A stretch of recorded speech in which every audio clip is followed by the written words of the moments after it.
गांव की रात आम तौर पर जल्दी सो जाती है। दिन भर की धूप, पैरों में चिपकी मिट्टी और सांझ की थकान लोगों को खामोशी की ओर खींच लेती है। पर उस रात नींद थोड़ी देर से आई थी। हवा में कोई हलचल नहीं थी। कुत्ते भी बिना भौंके अपने अपने कोनों में सिकुड़े पड़े थे। आसमान साफ था, पर चांद जैसे पूरी तरह जिम्मेदारी लेने से बच रहा हो। और तभी दूर से एक थाप उभरी। बहुत तेज नहीं, बहुत साफ भी नहीं, बस इतनी कि कान उसे पहचान लें। ढोलक। गांव के लोग इस आवाज को भूल नहीं पाए थे। ये किसी खुशी की थाप नहीं थी, न ही किसी बुलावे की। ये बीमारी की आवाज थी, और फिर भी जीवन की। जिस घर से ये थाप आ रही थी, वहां कई दिनों से हंसी नहीं थी। दरवाजा अक्सर बंद रहता और भीतर सांसों की आवाजें भी धीमी हो चली थीं। कहा जाता था कि पहलवान अब ज्यादा देर नहीं टिकेगा। पर हर रात ढोलक की एक एक थाप इस बात को झुठलाती थी, जैसे कोई अंत को मानने से इनकार कर रहा हो। गांव के लोग अपने बिस्तरों पर पड़े पड़े सुनते रहते। कोई मन में प्रार्थना करता, कोई बस सुनता। क्योंकि ये थाप अब संगीत नहीं थी, ये एक आदमी की जिद थी। और ये जिद उस कहानी की शुरुआत थी, जो शरीर के हारने और आवाज के टिके रहने की धीमी, अनिवार्य यात्रा बनने वाली थी।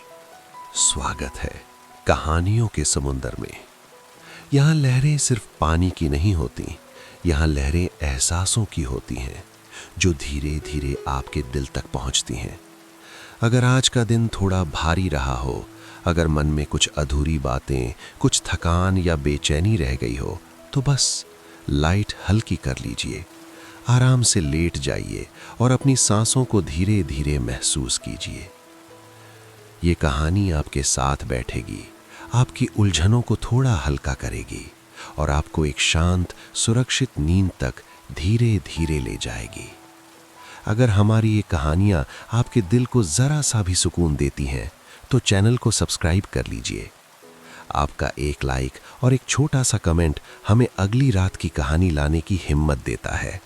और हाँ, नीचे कमेंट में बस इतना लिख दीजिए, आप किस शहर या किस गांव से हमें सुन रहे हैं और इस वक्त वहां रात के कितने बज रहे हैं।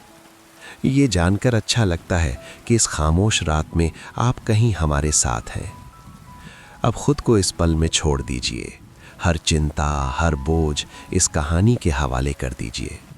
चलिए आज की कहानी शुरू करते हैं। पहलवान कभी इतना चुप नहीं रहा था। गांव उसे उसके नाम से कम उसके शरीर से ज्यादा जानता था। चौड़े कंधे, मजबूत जांघें और छाती पर हमेशा थोड़ा सा तनाव, जैसे वो हर समय किसी अदृश्य दंगल के लिए तैयार हो। अखाड़े की मिट्टी उसके लिए माँ जैसी थी। वही उसकी पहचान थी, वही उसकी भाषा। सुबह सुबह जब बाकी लोग खांसते हुए उठते, पहलवान पहले ही पसीने में भीगा होता। मिट्टी में लोटना, दांव पेंच और हर सांस के साथ शरीर को परखना, यही उसका दिन था। लोग उसकी ताकत की कस्में खाते, वो बस हल्की सी मुस्कान दे देता, क्योंकि उसके लिए ताकत दिखाने की चीज नहीं थी, वो रहने की चीज थी। पर समय कभी दंगल नहीं करता, वो चुपचाप अपना दांव चल देता है। पहले सांस थोड़ी भारी होने लगी, फिर दौड़ छोटी हो गई, और एक दिन अखाड़े की मिट्टी उसके शरीर को पहले जैसा सहारा नहीं दे पाई। लोगों ने कहा थकान है, किसी ने कहा उम्र हो चली है। पहलवान कुछ नहीं बोला। वो अपने शरीर की भाषा समझ रहा था। ये वही शरीर था जिसने उसे जमीन पर राजा बनाया था, और अब वही धीरे धीरे उसे उसकी सीमा दिखा रहा था। एक दिन वो अखाड़े तक गया ही नहीं। उस दिन गांव ने पहली बार उसकी अनुपस्थिति महसूस की। फिर दिन छूटने लगे, अखाड़ा खाली रहने लगा। पहलवान घर के भीतर सिमट गया। शरीर अब बिस्तर पर भारी पड़ने लगा था। हड्डियां जैसे अपनी अपनी जगह से थक गई हों। पर उसके हाथ अब भी खाली नहीं रहते थे। ढोलक उसके पास हमेशा रहती थी। ये ढोलक किसी समारोह की नहीं थी, ये उसकी सांसों की साथी थी। जब शरीर करहता तो उंगलियां थाप देती, जब दर्द चुप न होने देता तो लय उभर आती। ये कोई संगीत अभ्यास नहीं था, ये जीने की कोशिश थी। गांव के लोग समझते थे कि ढोलक उसे भुलावे में रखती है, पर असल में ढोलक उसे जगाए रखती थी। हर थाप उसे याद दिलाती कि शरीर भले थक गया हो, पर अभी सब कुछ खत्म नहीं हुआ है।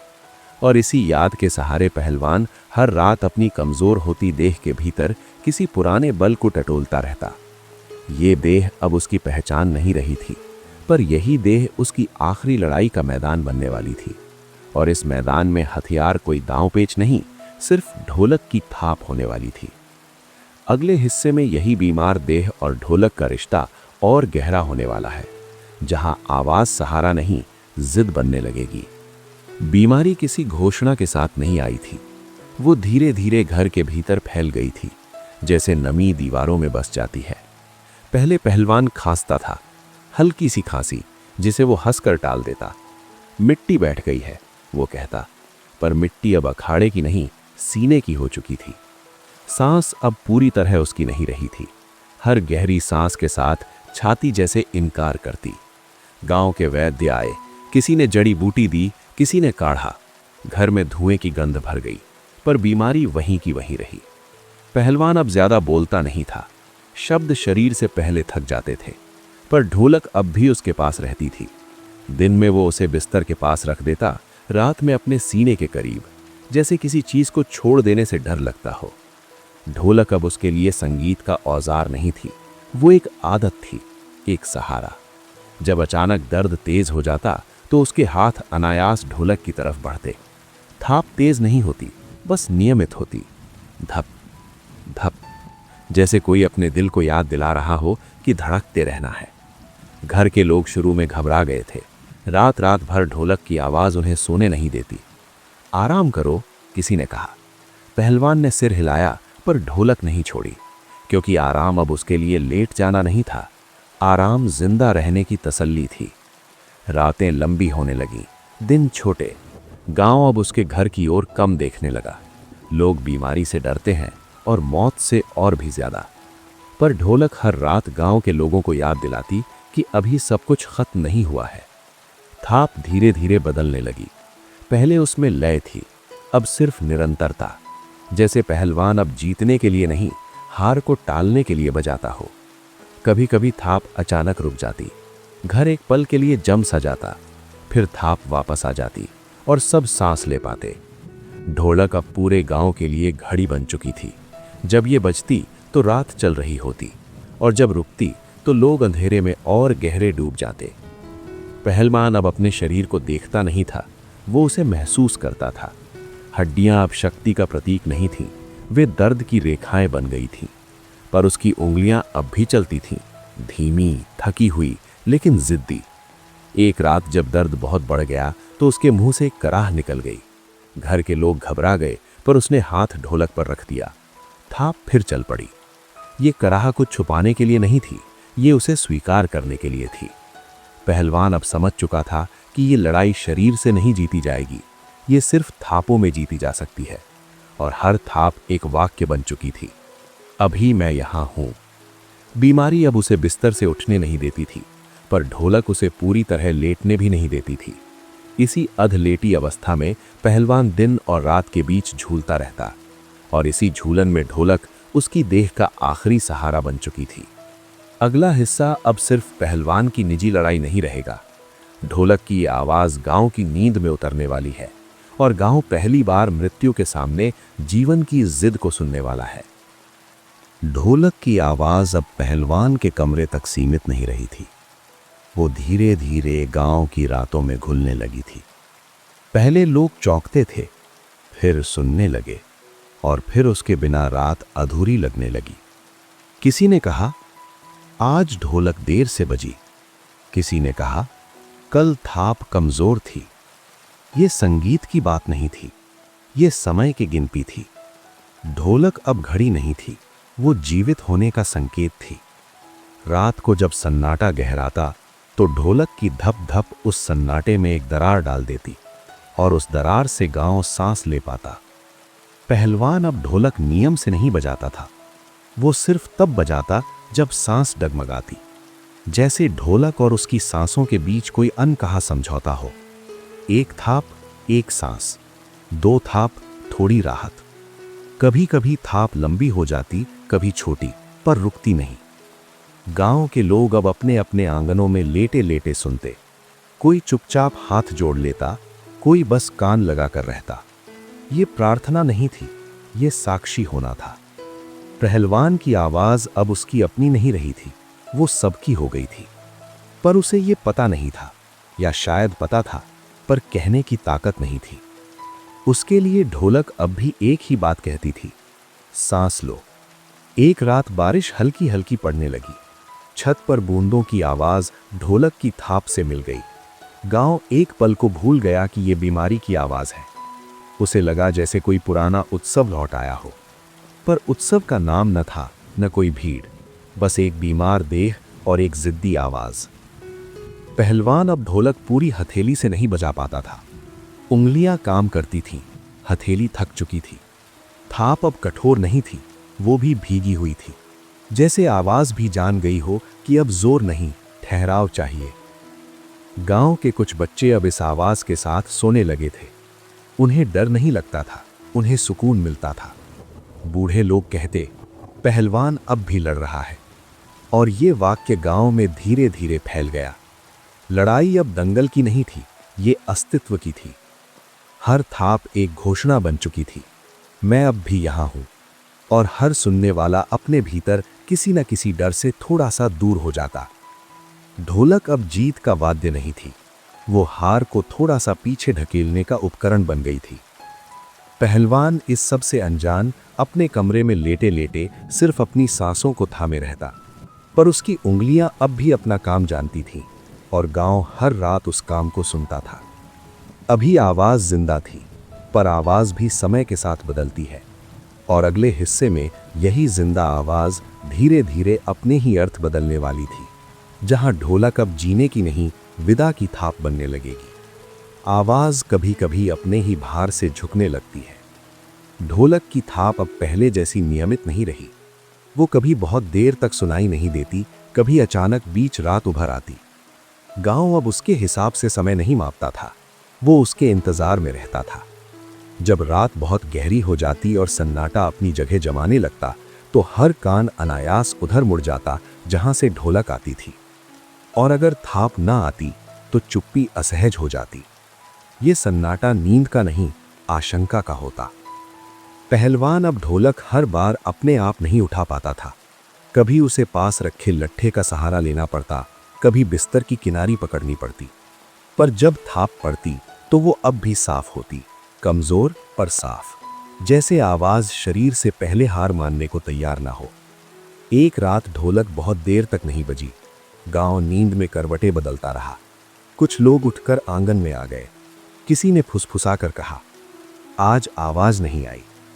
ये वाक्य डर से भरा हुआ नहीं था, बस सवाल से भरा था। और फिर अचानक ढोलक बज उठी। एक ही थाप, फिर रुक गई। ये थाप जीत की नहीं थी, ये संकेत थी। जैसे कोई दरवाजे पर धीरे से हाथ रखकर कह रहा हो, मैं अब यहीं हूं। पहलवान उस रात बहुत थक गया था। सांस अब उसके लिए काम नहीं कर रही थी, वो उसे खींच रहा था। ढोलक उसकी छाती पर रखी थी। उंगलियां अब पूरी तरह नहीं चल रही थीं, बस एक उंगली थोड़ी सी हिल पाती थी। उसी उंगली से वो ढोलक को छू देता। ये बजाना नहीं था, ये छूना था। और उस छूने से एक बहुत मध्यम आवाज निकलती। गांव उस मध्यम आवाज को पहचानने लगा था। पहले थाप साफ होती थी, अब वो सिर्फ महसूस की जाती थी, जैसे दिल की धड़कन जो कान से नहीं सीने से सुनी जाती है। कुछ लोग अब रात को सोने से पहले दरवाजा खोल देते, ताकि अगर ढोलक आए तो हवा के साथ घर में उतर सके। ये आस्था नहीं थी, ये आदत थी। पहलवान अब बहुत कम आंखें खोलता था। जब खोलता तो छत को देखता। उसे अब अखाड़ा याद नहीं आता था, न दंगल न तालियां। उसे सिर्फ ढोलक याद रहती थी। और उसकी हर थाप अब बीते समय की नहीं, आने वाले मौन की तैयारी थी। एक रात थाप बहुत देर तक नहीं आई। गांव जागता रहा। फिर बहुत देर बाद एक आखिरी थाप सुनाई दी, बहुत हल्की, इतनी हल्की कि कई लोगों को लगा शायद हवा होगी। पर जो सुन रहे थे वे जान गए ये ढोलक थी, और ये विदा की थाप थी। उस रात किसी ने कुछ नहीं कहा, किसी ने रोना नहीं किया। गांव बस उस थाप के अर्थ को अपने अपने मन में रखकर चुप हो गया। क्योंकि जब आवाज खुद विदा लेती है तो शब्द बेमानी हो जाते हैं। अगला हिस्सा अब उस सुबह की कहानी होगा जब ढोलक नहीं बजेगी और गांव पहली बार उस मौन को पूरा पूरा सुनेगा। सुबह बहुत सामान्य थी। आसमान वैसा ही था जैसा हर दिन होता है। पक्षी उसी तरह उड़ रहे थे। गायें चरने के लिए खुली हुई गलियों में धीरे धीरे बढ़ रही थीं। बस एक चीज नहीं थी, ढोलक की आवाज। रात के बाद सुबह आई थी, पर उस सुबह में रात की थाप नहीं थी। गांव पहले तो समझ नहीं पाया। लोग अपने अपने काम में लग गए, पर थोड़ी ही देर में एक अजीब सी बेचैनी फैलने लगी। किसी ने कहा, आज ढोलक नहीं बजी। ये वाक्य किसी घोषणा की तरह नहीं कहा गया था, बस एक तथ्य की तरह। पर तथ्य भी कभी कभी भारी हो जाते हैं। कुछ लोग अनायास पहलवान के घर की ओर देखने लगे। कोई उधर गया नहीं, सब इंतजार करते रहे, क्योंकि जब कोई आवाज इतनी रातों तक आपके साथ रही हो तो उसके अचानक गायब होने पर आप दौड़ते नहीं, आप रुकते हैं। घर के भीतर कमरा शांत था। पहलवान बिस्तर पर लेटे थे। शरीर अब जैसे अपनी सारी जिद खो चुका था। छाती धीरे धीरे उठती थी और उतनी ही धीरे गिर जाती थी। यह सांस नहीं थी, ये याद भर थी। ढोलक बिस्तर के पास वैसे ही रखी थी, न हिली हुई न छुई हुई। उस पर हाथ रखने की ताकत अब पहलवान में नहीं बची थी। उसकी आंखें अध खुली थीं, न किसी को देख रही थीं, न कुछ ढूंढ रही थीं, पर उसके चेहरे पर डर नहीं था। वहां एक अजीब सी थकान थी, और उस थकान के नीचे एक शांत स्वीकृति, जैसे लड़ाई खत्म हो चुकी हो, पर हार अब भी नाम नहीं ले रही हो। घर के लोग पास बैठे थे। कोई रो नहीं रहा था, कोई कुछ बोल नहीं रहा था, क्योंकि अब बोलने के लिए कुछ बचा नहीं था। गांव के बाहर अखाड़ा खाली पड़ा था। मिट्टी ठंडी थी, वही मिट्टी जिसने कभी उस शरीर को ताकत दी थी, अब वो सिर्फ मौन थामे थी। पहलवान ने एक बार बहुत हल्का सा हाथ हिलाने की कोशिश की। उंगलियां कांपी, हवा में कुछ खोजा, पर ढोलक तक नहीं पहुंच सकी। ये अधूरा इशारा किसी को नहीं दिखा, पर मौन ने उसे पूरी तरह देख लिया। सांस और कम हो गई। कमरे में अब केवल समय मौजूद था। कोई घड़ी नहीं थी, पर हर कोई जानता था ये आखिरी घंटे हैं। गांव अब पूरी तरह जाग चुका था, पर कोई शोर नहीं था। सब अपने अपने काम करते हुए भी उसी घर की ओर मन लगाए हुए थे, क्योंकि अब ढोलक कुछ नहीं कह रही थी, और जब आवाज चुप हो जाती है तो हर कोई अपने भीतर कुछ सुनने लगता है। अगला हिस्सा अब उस अंतिम रात का नहीं, उस अंतिम क्षण का होगा, जहां मौन पूरा हो जाएगा और आवाज सिर्फ स्मृति बनकर रह जाएगी। वो क्षण किसी सीमा रेखा की तरह नहीं आया, न कोई अचानक टूटन, न कोई आखिरी आवाज। वो बस धीरे धीरे पूरा हुआ। पहलवान की सांसें अब गिनती में नहीं थीं, वे अपने आप चल रही थीं, जैसे किसी पुराने यंत्र की आखिरी गति। कमरे में हवा बहुत हल्की थी, खिड़की थोड़ी सी खुली थी। बाहर से सूरज की पहली रोशनी अंदर उतर रही थी। रोशनी सीधे उसके चेहरे पर नहीं पड़ी, बस कंधे के पास ठहर गई, जैसे वो भी इस क्षण की जिम्मेदारी पूरी तरह ना लेना चाहती हो। पहलवान की आंखें अब पूरी तरह खुली थीं, पर देख नहीं रही थीं। वे किसी बहुत पुरानी जगह पर टिकी थीं, जहां ना अखाड़ा था न बीमारी, बस एक खुला मैदान था और एक शरीर जो अपनी पूरी ताकत में खड़ा था।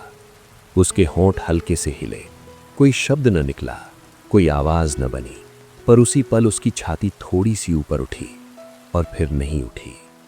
ये रुकना अचानक नहीं था, ये पूरा हुआ था, जैसे ढोलक की आखिरी थाप पहले ही बज चुकी हो और अब उसकी प्रतिध्वनि भी थम गई हो।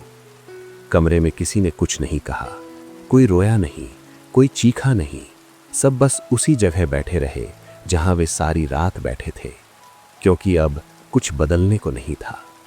ढोलक अब भी बिस्तर के पास वैसे ही रखी थी। किसी ने उसे हटाया नहीं, किसी ने उसे छुआ नहीं।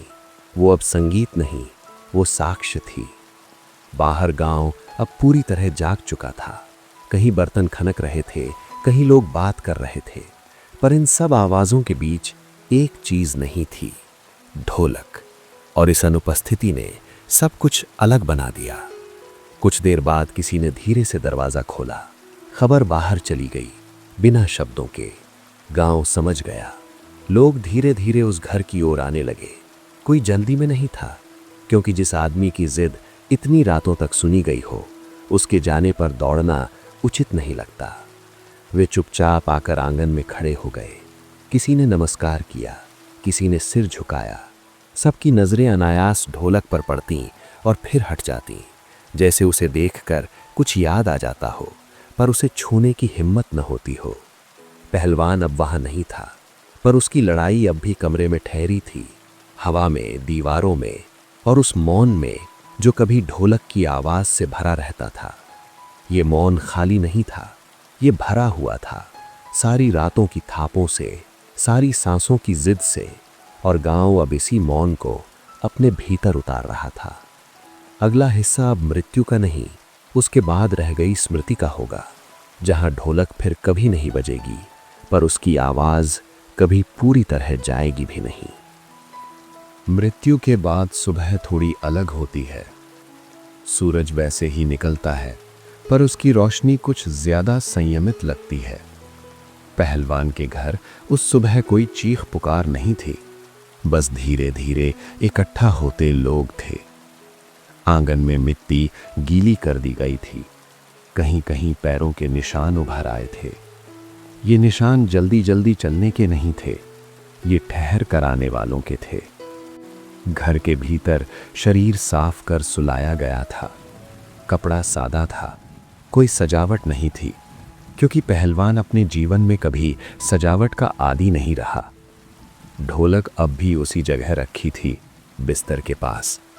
किसी ने उसे हटाने की हिम्मत नहीं की, जैसे अगर ढोलक हट गई तो उसकी आखिरी रात पूरी तरह सच हो जाएगी। गांव के बुजुर्ग आए, उन्होंने शरीर की ओर देखा, फिर ढोलक की ओर। उनकी आंखों में ना आश्चर्य था, न सवाल, बस एक धीमी पहचान थी। अच्छी लड़ाई लड़ी, किसी ने बहुत धीमे से कहा।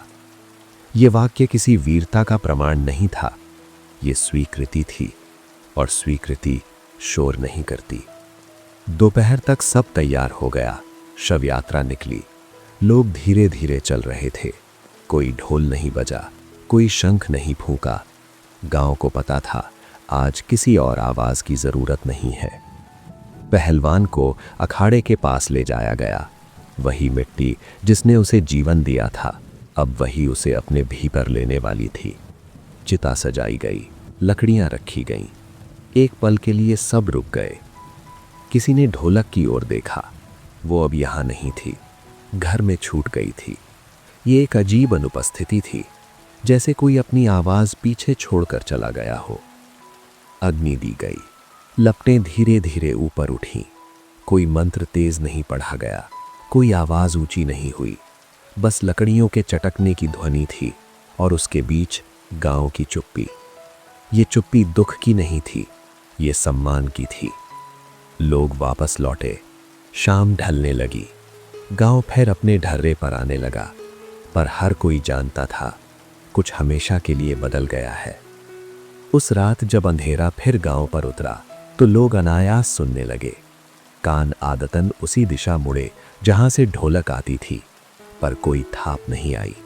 और इस बार कोई इंतजार भी नहीं था, क्योंकि अब सबको पता था ये मौन स्थायी है। अभी एक हिस्सा बाकी था।